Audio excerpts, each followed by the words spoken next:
이 유대 지도자 대제사장들과 장로들은 예수가 불편해요. 아니 백도 없어 보이는 게 마치 지가 지도자처럼 행세를 하고 행패까지 부리니 혼주를 내주고 싶습니다. 그들은 이 권위가 중요한 사람들이에요. 권력이 중요해요. 우리가 권력이 있고 우리가 권위 있는 자들인데 누군가가 권위가 있는 사람이 있다? 사람들을 몰고 다니고 사람들의 지지를 받는다? 건드려지는 거죠. 그런 것들이 권위가 중요하기 때문에 그들만의 카르텔이 있고 그들만의 리그가 있기 때문에 그런 사람이 한 명이라도 있으면 눈에 가시처럼 보이는 거예요. 사회에서 도대체 저 예수라는 자는 어떤 제도적인 어떤 권위를 받았는지, 어떤 승인을 받았는지, 내세울 만한 어떤 권한, 인증할 만한 권한이 뭐가 있는지, 도대체 뭐가 지가 잘났길래 저러는지 궁금해요. 그것도 아니라면 누구 백을 믿고 좀 저러고 있는지 알아내려고 하는 거죠. 그래서 물어봐요. 너는 도대체 무슨 권위를 받았느냐? 누구에게 그 권위를 받았느냐? 물어봤습니다. 예수님께서는 그 질문을 받고 회피하지 않으시고 반박해요. 내 질문에 대답을 하면 나도 대답하겠다. 그 대화의 주도권을 예수가 가져가 버립니다. 우리 25절과 26절을 같이 보겠습니다. 요한의 세례가 어디로부터 왔느냐? 하늘로부터냐? 사람으로부터냐? 그들이 서로 의논하여 이르되 만일 하늘로부터라 하면 어찌하여 그를 믿지 아니하였느냐 할 것이요 만일 사람으로부터라 하면 모든 사람이 요한을 선지자로 여기니 백성이 무섭다 하여. 아멘. 질문은 아주 간단하죠? 요한의 세례가 여기서 요한은 세례 요한이에요. 요한의 세례가 하늘로부터 왔느냐 사람에게로부터 왔느냐. 그러면은 세례 요한이 누군지부터 알아야겠죠? 세례 요한은 예수님의 길을 미리 준비하기 위해 태어난 사람이에요. 세례 요한의 생애는 30년입니다. 30년 살다 죽었어요. 그거 하기 위해 태어났어요. 세례 요한은 예수님보다 한 6개월 정도 먼저 태어났고요. 먼저 예수님보다 사역을 시작했습니다. 온 지역에 복음을 전했죠. 세례 요한이 받은 권위는 어떤 사회에서 합격 통지서를 받았다거나 인증된 절차를 받은 게 아니라 하늘로부터 받은 거예요. 하나님이 세례 요한을 보내기 위해서 태어나게 했어요. 그럼 하늘로부터 받은 거죠. 하나님으로부터 그 권위를 받은 거예요. 그래서 많은 무리들에게 힘있게 복음을 전파했어요. 힘있게 회개의 세례를 베풀었습니다. 그럼 그 세례는, 세례 요한이 베풀었던 그 세례는 어떤 세례냐? 지금 우리가 받는 세례라고 조금 달라요. 거의 비슷한데 조금 달라요. 먼저 이 세례는 뭐냐면은 죄 용서를 받기 위한 회개의 표시예요. 내가 이제 예수를 받아들이고 또는 세례 요한이 전하는 그 복음을 받아들이고 제 죄를 인정합니다. 이제 앞으로 저는 회개의 삶을 살겠습니다 하는 어떤 결단이 담긴 행동입니다. 또한 삶의 방향을 바꾸겠다는 결단도 들어가 있어요. 그러니까 세례 요한이 전하는 복음은 매우 중요한 거죠. 또한 세례 요한의 세례는 메시아를 맞이하기 위한 준비예요.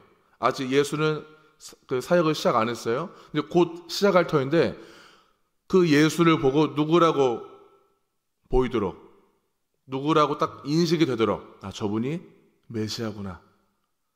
아, 목수의 아들 정도가 아니라 저 사역을 하는 예수의 사역을 보니까 아, 저분이 메시아구나 하는 것을 누구나 직감하도록 그 세례를 베푸는 거예요. 사람들의 마음을 잘 닦고 정결하게 해서 그 예수를 받아들이는 세례인 거죠. 그러니까 세례 요한이 베푸는 세례는 준비 단계라고 볼 수 있어요. 예수님이 오신 후의 세례, 지금 우리가 받는 세례는 구원과 연합의 선언으로 예수 그리스도 안에서 새 생명을 누리는 세례예요.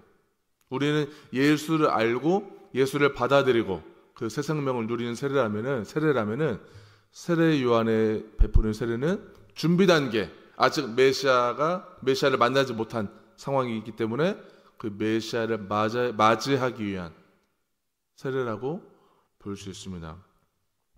이러한 사역을 했던 이 세례 요한을 누가 불편해했을까요? 유대 종교 지도자들이 불편해했어요. 자기네들은 종교인이잖아요. 그런데 세례 요한이 마치 온 마을을 다니면서 복음을 전할 때마다 사람들이 막 우르르 몰려들어요. 세례 요한의 말씀을 듣고 싶어서.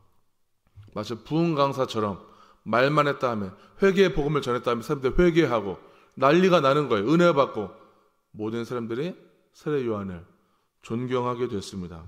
이 엄청난 영향력 때문에 유대 지도자들이, 종교 지도자들이 예수를 싫어했듯이 세례 요한을 싫어했어요.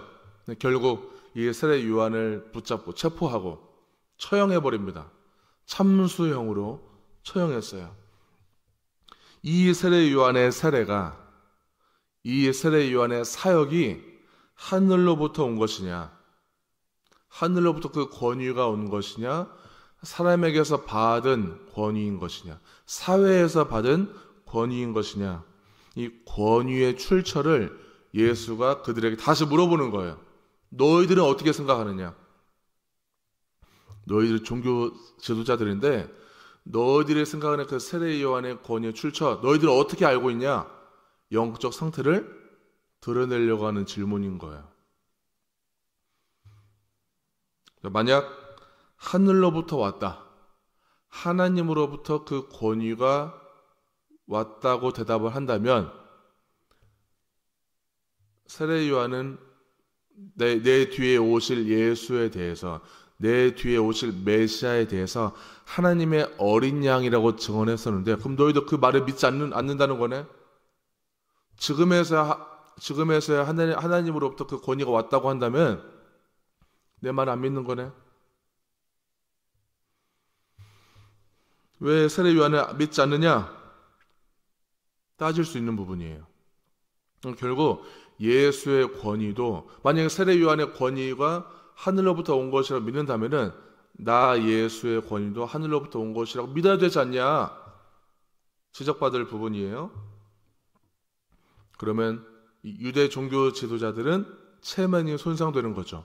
우리가 종교인들이고 복음을 알고 있는 사람들, 구약의 율법을 알고 있는 사람들인데 요한도 믿지 않고 예수도 믿지 않는다는 것은 자기네들의 권위가 떨어지는 대답인 거예요. 자, 반대로 사람으로부터 그 권위가 왔다고 대답을 한다면 무슨 말이냐면은 권력이 예수에게 권위를 줬다. 어떤 종교적 제도가 예수에게 무슨 권한을 줬다.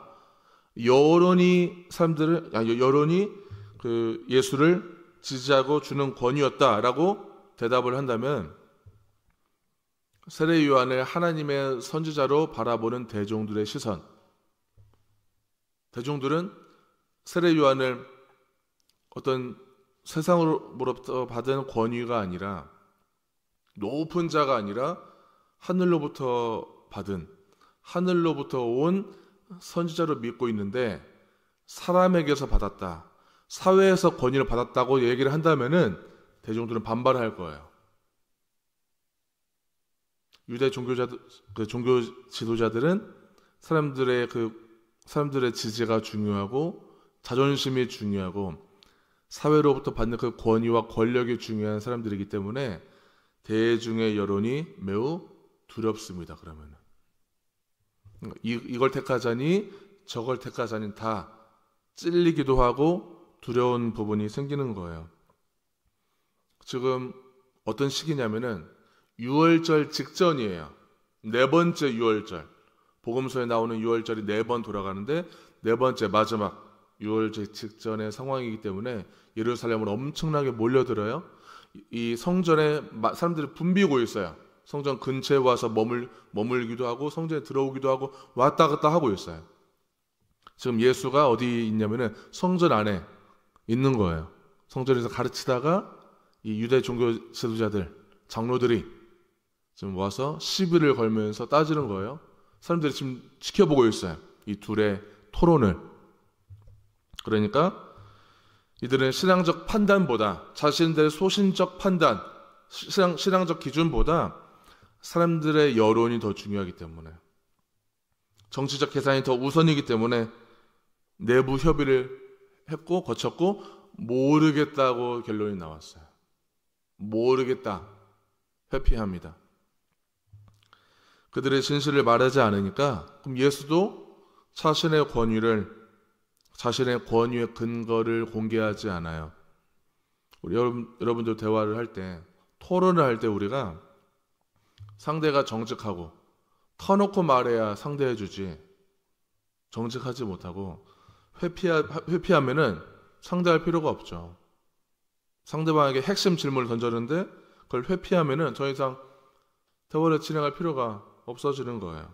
다만 예수와 이 대제사장들은 계속 정치적 긴장 상태가 유지가 되는 것입니다. 뭔가 이 예수를 누르려고 하는데, 자신들의 권력을 가지고 짓밟으려고 하는데 예수도 물러서지 않거든요. 그러니까 계속 예수를 이제 흠잡을 것만 찾아내려고 할 거예요. 하나님보다 사람을 두려워하면 여론을 살피는 데 능한 사기꾼이 돼요. 그게 목사를 할지라도 하나님보다 사람을 두려워하면 사기꾼이 되는 거예요. 사회적 지위를 유지하는데 급급한 거죠. 살고자만 하니까 나중에 죽게 되는 거예요. 오늘도 우리는 사람에게 인정받지 못하는 것을 두려워하지 않기를 바랍니다. 하나님의 명령을 두려워하고 하나님이 두려워서 하나님의 말씀을 진실하게 따르는 담대한 그리스도인들 다 되기를 바랍니다. 설령 혹시 우리가 말씀을 따르다가 세례요한처럼 피해를 입는 한이 있다 할지라도, 세례요한처럼 죽는 한이 있다 할지라도, 또는 죽음의 고통에 따른다 할지라도 내가 피해를 보는 것보다 하나님의 뜻을 이루는 게 더 중요한 최고의 가치, 그것을 최고의 가치로 여기는 담대한 그리스도인, 믿음의 사람, 신실한 일꾼들 다 되기를 축원합니다.